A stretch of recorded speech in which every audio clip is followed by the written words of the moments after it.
It's time for a political eulogy. Not quite a requiem, but certainly a bleak status update on the leadership of Kemi Badenoch, the woman once hailed as the Conservatives' future.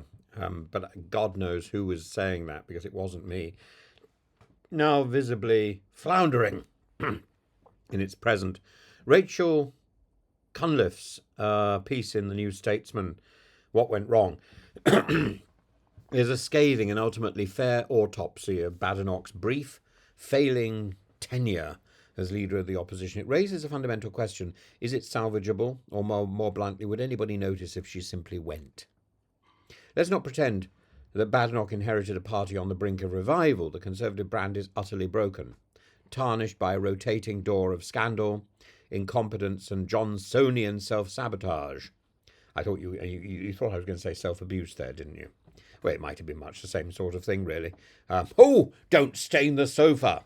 The coffers at CCHQ are empty. Activists are vanishing faster than Kemi Badenoch. Morale is subterranean, and voters, well, they've fled to Reform, to the Greens, to Lib Dems, or just simply to an evening with EastEnders, and perhaps most damningly to Don't Know. Don't Know. There are people who defiantly. So somebody asked me the other day, what did I do in the election? I was going to say I spent so much time making a joke out of it. I actually said it. I said I soiled my ballot paper, which isn't quite true. But and it's not that I don't know. It's that there wasn't anybody in my local area that I would remotely want to endorse. And if the election had been if the election had been delayed a little bit longer, I would have stood myself. Badenoch was supposed to be different.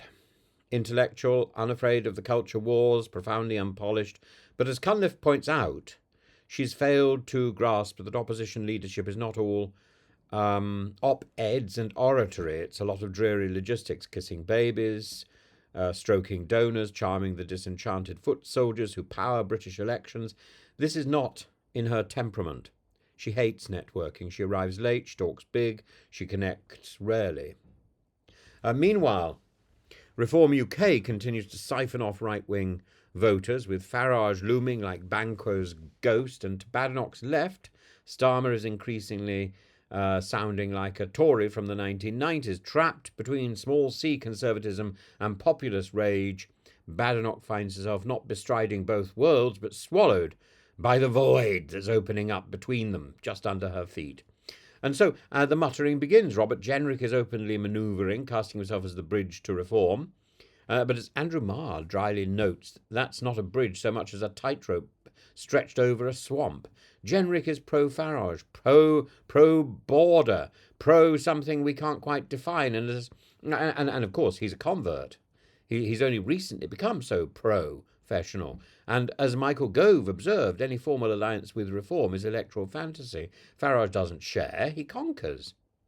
Then there's James Cleverly, sidelined but not silenced, moderate, likeable, crucially boring, and not terribly good with language, which may be precisely what the party needs. Unlike Badenoch, Cleverly understands party discipline, and unlike Jenrick, he can plausibly talk to both centrists and soft Brexiteers.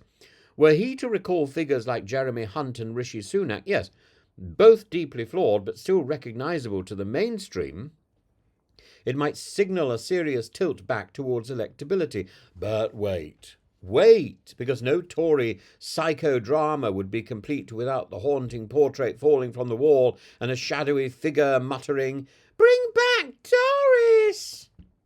Or was that Boris?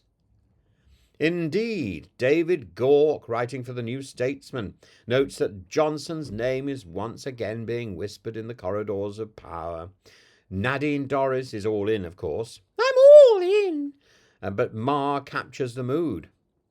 A mix of, actually, and that's not how she speaks. She's got that sort of purr, and as if she's reading something deeply illicit. Have you read the plot? It's a page turner, an absolute page turner. I don't wish to promote Nadine Dorries, but And I've read all her books, and they're all basically interchangeable.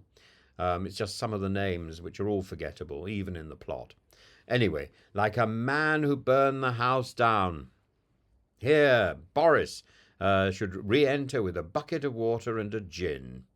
Um, but it won't happen. Johnson is too divisive, too radioactive.